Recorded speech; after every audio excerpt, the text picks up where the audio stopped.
My husband admitted that he's in love with another woman he met online, and now he's proposing that we open up our marriage, but I don't even know what to feel anymore. I, 33F, have been married to my hubby, 34M, for 4 years, and we've been together for 12 years. After a lot of financial struggle, we bought a house and we are now planning to have kids. Thing is, a few months ago, my husband fell sick and had to stay home for a while.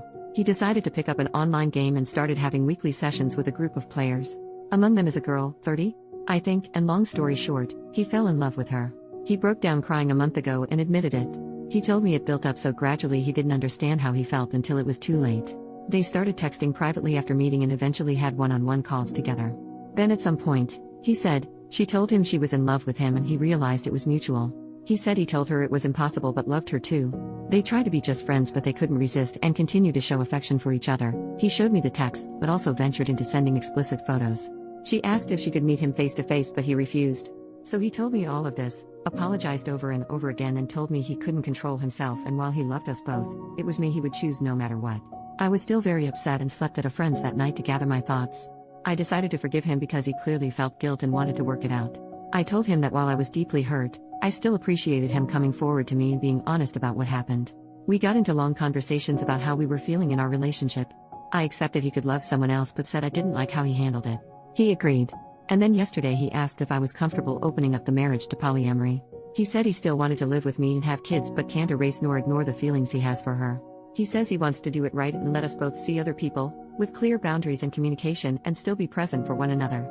I'm gonna be honest, it made me very uncomfortable at first. We have several friends who are poly, I know more or less how it works. But I never really thought about getting into it myself. I am not against it, it just never crossed my mind before. I'm trying to think it through but it's a lot to take in. Sorry my writing is probably messy but it's kind of hard to focus. I guess it's too early to decide and we have a lot more to discuss beforehand, but still. Could you guys give me your opinions on this? Thanks a lot. First update, 2 weeks later. Hey guys, first off, sorry I didn't reply to all your comments. I'm very thankful for them. They helped me realize hard, but fair, truths about the whole situation. I waited for a bit to think about it all and had multiple long discussions with my husband. I wanted to confront him before making a final decision. To answer some of your questions, the other girl wanted to meet him, but they never did. Partly because my husband refused, but honestly, mostly because she lives too far from here. I still got checked for STDs though, and I'm clean, yay. As for our polyamory friends, they apparently were the ones who suggested him to go down the polyamory road. I stopped talking to them for now, I'll deal with the bigger problem first. I told him his actions hurt me deeply and that while I appreciated him admitting his affair, it was still infidelity. I told him what you guys said, that turning it into polyamory was merely green-lighting the affair after the fact. That polyamory should be built on mutual trust and communication, which he already broke. That I didn't feel respected. It destroyed him. He said he already knew, deep down, but didn't want to admit it, neither to me nor to himself. We both screamed and cried a lot. He finally admitted he wanted to open the marriage for selfish reasons. He is very sorry. He cut off contact with the other girl, let me fully access his computer and phone, and now wants to go to counseling to repair our relationship and marriage. He is showing me a lot of affection and attention since then, although he admits himself it's sometimes out of guilt, and not just out of pure love. And now I want to make it work too, but, am I? Or is it sunk cost fallacy? I don't know. Our first session is in 2 months, the earliest we could get, and every day I change my mind. Literally yesterday I wanted to leave him, while today I think it's worth giving it a try. Because we've known each other for so long, we understand each other on a very deep level, share a lot of interests, and have already built so much together. He was there for me during hard parts of my life. He took responsibility for his actions and is really trying. Plus, if I leave him, I'd have to start my life nearly from scratch, find a new place to live, go back into dating for the first time in 12 years. I don't want to lose everything. It sounds very hard and scary. Am I not too old for this? But at the same time, that's a form of denial, isn't it? It doesn't matter if those years were good, it's not going to be the same. Even if he gains my trust back, even if I forgive him, I'll never forget. I think he is genuinely remorseful, but isn't it too late for that? I'm too empathetic. Him being present now doesn't erase what was done. Do I want to stay not because I still believe in this relationship, but because don't have the strength to ask for a divorce? Because it's the easy choice, some kind of codependency?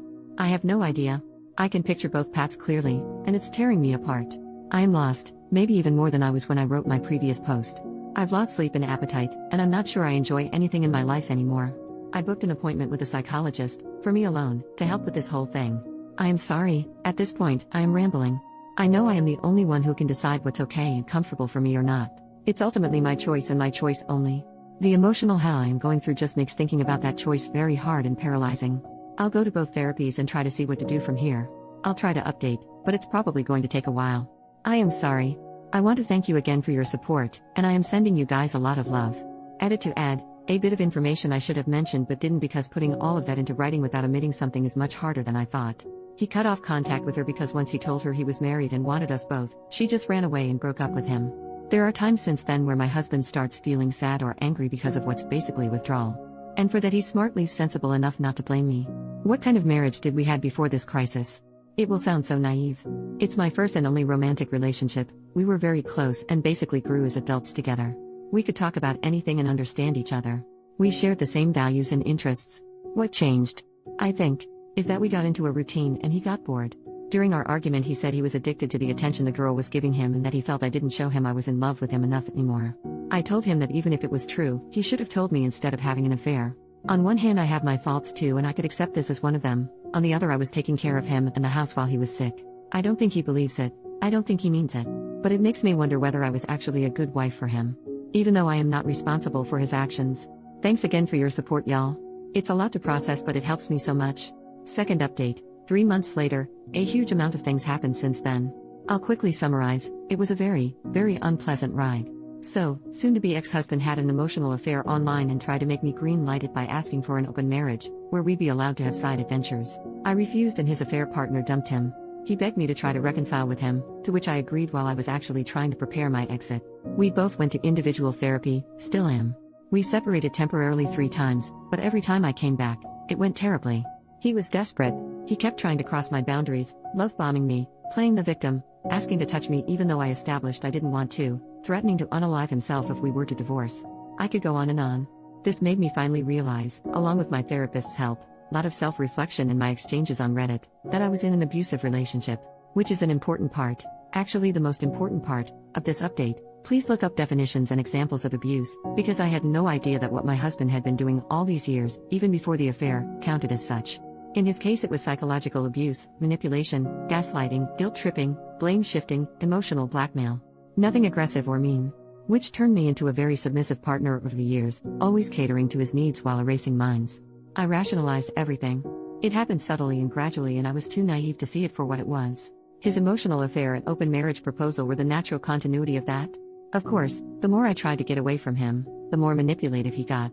Now that I was aware of it, I knew what he was doing, but fighting years of conditioning, even if you recognize it and succeed, is effing exhausting and disarming.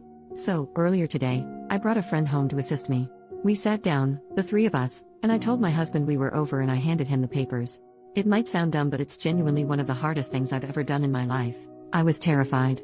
Yet he agreed. He repeatedly asked me if I was sure. He reminded me of the family we were planning to have and of our best memories together. Was it all for nothing? Apparently, yes. He was heartbroken, clearly mad and frustrated. But still he agreed. He signed them and went back to his parents for now. We still have to go through the whole procedure, separate our assets, decide what to do with the house and all. And he still wants us to go to marriage counseling. But right now, I feel free, for the first time in months. The last hours have been a mix of tears, celebration and godly, restful sleep. And I have to thank you guys again, because my first Reddit post was the wake-up call I needed to eventually, finally, get here. Better late than never I guess. Thank you so much. Lot of love to you all. New update, 3 more months later on October 27, 2024, my previous post should have been the final update. I wish. God I wish. But no, of course not. Of course it got worse, again. Screw my life. After my soon-to-be ex-husband signed the divorce papers, we went no contact, or at least, I tried to. He still sent me text messages, voice messages, and tried to call me multiple times. He even sent me a long letter full of statements such as, "I'm concerned that your mental health is deteriorating. I believe you need antidepressants to help you feel like yourself again," or, "Your trauma is understandable, but it probably makes you want to punish me by making irrational decisions, like divorce," or, "I am afraid you are surrounding yourself with questionable influences that have bad agendas. Please let me help you see it through." He claimed that the crisis was just as hard for him as it was for me. People told me he was escalating and that I should protect myself. I should have listened immediately, but I didn't react soon enough. Then he came to our street. He arrived uninvited and pleaded with me to give him a second chance. He said he wanted to be there for me and for us, insisting that he didn't deserve any of this. I started to feel distressed. He saw that I was unwell and wanted to comfort me, so he hugged me. But I didn't want to be touched. I'm pretty sure I told him no. I think I screamed no multiple times, but my memory is fuzzy. Either I misremember, or I did say no and he ignored it and didn't stop. I know it's just a hug, but it triggered a severe panic attack. He called emergency services, telling them he was worried about me because I wasn't myself. I had to ask the paramedics to make him leave. After that, he told me he was there for me if I needed him, but he thought we needed space. He contacted half our social circle to inform them that I was unwell and needed support: our mutual friends, my colleagues, our neighbors, my physician. People reached out of the blue to ask if I was okay. I became paranoid and unsure of who to trust anymore. Close friends, my therapist, and people here helped me see things more clearly. My lawyer filed a restraining order against him, but unfortunately, it was refused. Not enough concrete evidence of a threat apparently. I want to scream. We submitted a second request, which is currently being reviewed. In the meantime, I've moved into an apartment of my own. He doesn't know where I live. Hell, almost nobody does. I constantly wonder how he reacted when he found out. I'm still paying my half of the mortgage because nothing has been decided regarding our house yet. It's financially very hard for me, but I do feel safer. I am feeling much better, although I remain haunted by constant stress, sleep disorders, nightmares, nervous tics, random bursts of tears, and rushes of anxiety. My physician prescribed me sedatives. They do make it easier. I realize I'm isolating myself more and more. I try to fight it, but I'm really afraid that sensitive information could leak, even accidentally. I've started reaching out to my closest friends again, as much as I can. I'm trying to come back here on Reddit. I keep going to therapy, it's necessary. Because one part of me, the part he cultivated for so long, urges me to stop all of this and to go back to the house, cancel the restraining order, cancel the divorce, call him, apologize, and repair our relationship. It would be insane. I'm not going to do that though. I do not listen to that little voice. I don't. But when your defenses are attacked over and over again, it becomes incredibly hard to reason properly. I can't wait for the divorce to be over. I just want to move on and I want all of this to be behind me. I'm sorry this is bleak. I wish I would have left sooner. I just hope this can help someone, anyone.